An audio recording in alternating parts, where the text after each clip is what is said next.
बिस्मिल्लाहिर्रहमानिर्रहीम। अस्सलाम वालेकुम। आज की वीडियो उन तमाम पेरेंट्स के लिए जो अपने बच्चों की वोकैबुलरी इंक्रीज़ करना चाहते हैं। मैं बताऊंगी 6 ऐसी एक्टिविटीज़ जो आप आराम से घर बैठ के अपने बच्चों के साथ कर सकते हैं। पिछले वीडियो में मैंने बात की थी कम्युनिकेशन स्किल्स बिल्डअप करने के लिए बच्चों के साथ, उनका कॉन्फिडेंस रिवाइव करने के लिए कौन सी ऐसी टेक्निक्स हैं जो आप एज पेरेंट्स कर सकते हैं। आज की वीडियो में मैं कुछ टर्म्स इंट्रोड्यूस करूँगी। तो पहली टर्म जो मैं आपके साथ शेयर करना चाहती हूँ उसको मैंने इंट्रोड्यूस किया है और उसको मैं कहती हूँ FEP, यानी कि फन इंगेजिंग पेरेंट।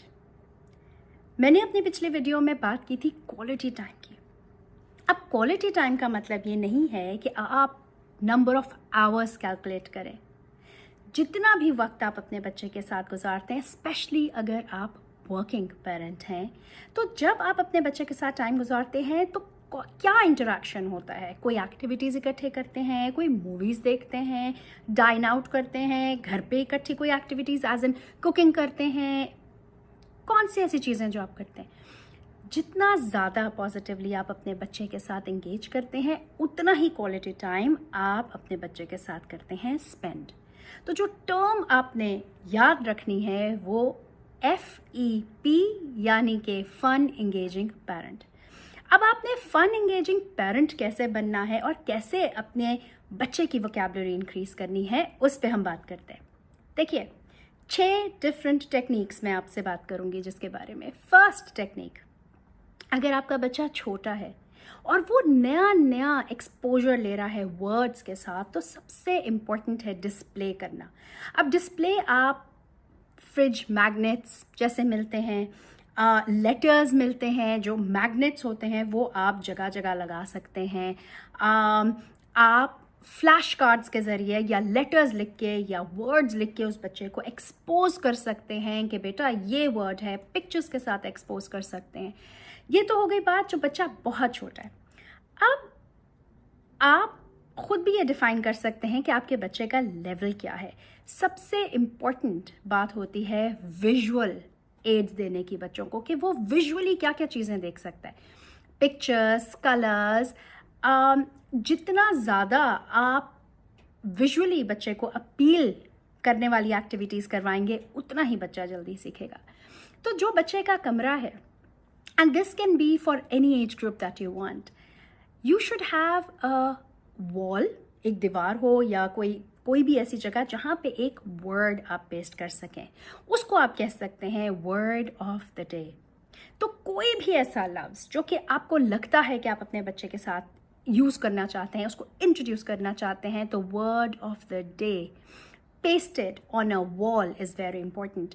ऐसी जगह पे पेस्ट कर दें जहाँ पे बच्चा हर वक्त उस वर्ड को भी देख सके और आप एज अ पेरेंट भी उस वर्ड को यूज़ कर सकें।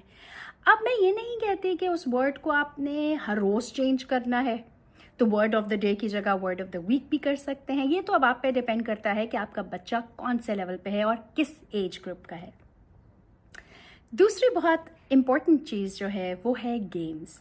अब गेम्स बहुत डिफरेंट तरह की होती हैं, तो again catering to the age group, जब बच्चा आपका बहुत छोटा है, तो सबसे पहली गेम जो I loved playing that with my kids and my kids equally enjoyed, उसको हम कहते थे आई स्पाई।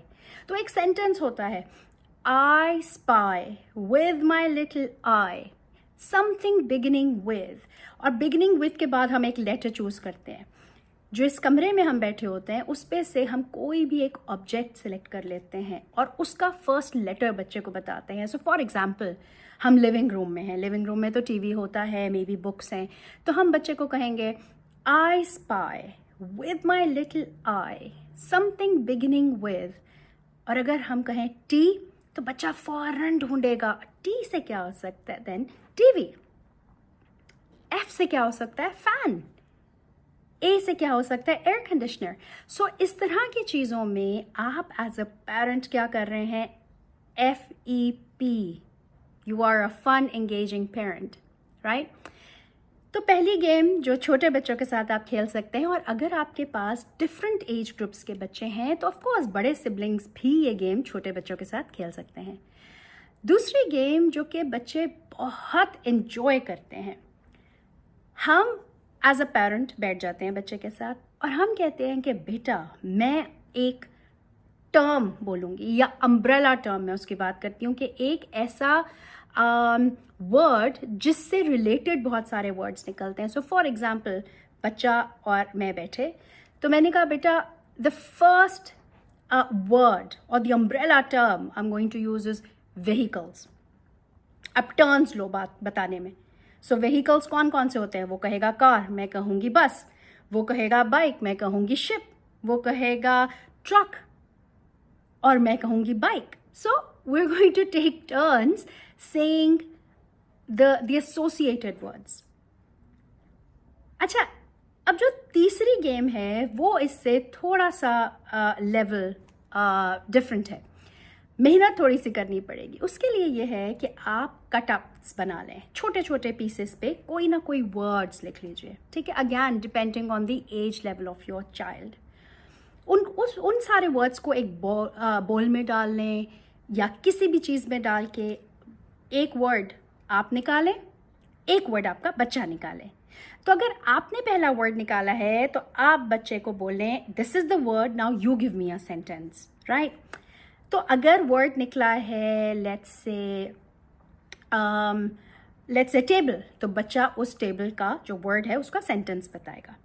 और अगर वर्ड आया है कोई भी और, तो the child is going to ask you, so what are you doing?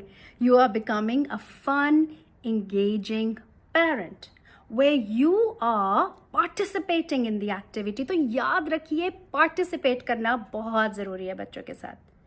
तो ये तो हो गई 3 ऐसी गेम्स जो कि आप बच्चों के साथ खेल सकते हैं.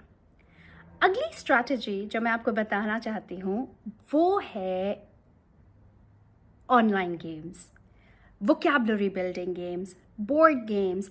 बुक्स भी ऐसी कई मिल जाती हैं मार्केट में बहुत आसानी से जिसमें आप बच्चे के साथ गेम्स खेल सकते हैं. क्रॉसवर्ड्स होते हैं, वर्ड फाइंडर्स होते हैं, स्क्रैबल होती है, वर्ड सर्च होता है, और कुछ वर्ड गेम्स ऐसी भी होती हैं जिससे बच्चा स्पेलिंग सीखता है. सो फॉर एग्जांपल फ्रॉग बना हो, फ्रॉग के साथ उसने जो है उसके जो नीचे ब्लॉक्स होंगे वो होगा FGRO. सो बच्चा उसको फिर खुद ही कहेगा अच्छा ये तो maybe it is frog. So a lot of games are available for vocabulary building. बच्चों को बहुत शौक होता है गैजेट्स का. प्लीज़ उनको वोकैबुलरी गेम्स पे लगाएं, बहुत इंटरेस्टिंग होती है. और आप भी as a parent vocabulary games ज़रूर खेलें. They always build your vocabulary. अच्छा, जो अगली स्ट्रैटेजी, जो 4th स्ट्रैटेजी मैं आपको बताऊंगी, तो अभी तक मैंने क्या क्या बताया? मैंने आपको बताया फ्लैश कार्ड्स की जिस पे मैंने वर्ड ऑफ द डे बोला. फिर मैंने आपको बताया गेम्स की. गेम्स मैंने आपको 3 तरह की बताई. फिर मैंने आपको वोकैबुलरी बुक्स या ऑनलाइन गेम्स के बारे में बताया. जो 4th स्ट्रैटेजी है वो बहुत बहुत इम्पॉर्टेंट है, और ये स्ट्रैटेजी मैं हमेशा जितनी भी टीचर ट्रेनिंग वर्कशॉप्स होती हैं, जितनी भी डेवलपमेंट प्रोग्राम्स होते हैं, उसमें मैं ज़रूर बताती हूँ. इस स्ट्रैटेजी को हम कहते हैं, या मैं कहती हूँ, माई वर्ल्ड ऑफ वर्ड्स. अच्छा, इसमें करना ये है अगर वीकेंड है आपके पास या जब भी आपके पास स्पेयर टाइम है तो बच्चे के लिए एक अलग से एक नोटबुक ले आइए, और उसको depending on the age group of your child, middle school तक तो ये एक्टिविटीज़ बहुत अच्छी रहती हैं. तो depending on the age of your child, अगर उसका कोई फेवरेट कार्टून कैरेक्टर है, कोई स्टिकर्स उसको पसंद हैं, कोई उसको कोई कैरेक्टर पसंद है, तो उसके हिसाब से उसको वो डेकोरेट करने दीजिए. अब अगर आपके बच्चे का नाम लेट्स से अली है तो आप इसको कह सकते हैं अलीज़ बुक ऑफ वर्ड्स. अब ये आप क्या कर रहे हैं कि ये आप एक मिनी डिक्शनरी बच्चे की अपनी पसंद के वर्ड्स की बना रहे हैं. जो वर्ड आप बच्चे के साथ यूज़ करेंगे या बच्चा कहीं से सीखेगा, फौरन उसमें लिख लें. लिखने के बाद एक आधा सेंटेंस जो बच्चा उससे रिलेट कर सकता है वो उसमें लिख लें. तो जब बच्चा माई वर्ल्ड ऑफ वर्ड्स को देखेगा, उस डिक्शनरी को देखेगा, उसकी हेल्प से वो अपनी प्रेजेंटेशंस कर सकता है, उसकी हेल्प से वो अपनी राइटिंग कर सकता है, अगर उसने कोई स्टोरी लिखनी है या कोई एसे लिखना है। माई वर्ल्ड ऑफ वर्ड्स तो मैं बहुत इनकरेज करती हूँ। एंड पेरेंट्स के लिए मैं सिर्फ इसलिए कह रही हूँ कि इसको थोड़ा सा अगर डेकोरेट कर लें, थोड़ा सा एक फ़न एलिमेंट इसमें दे दें, तो बच्चे बहुत इंगेज होते हैं और बहुत शौक से ये करते हैं।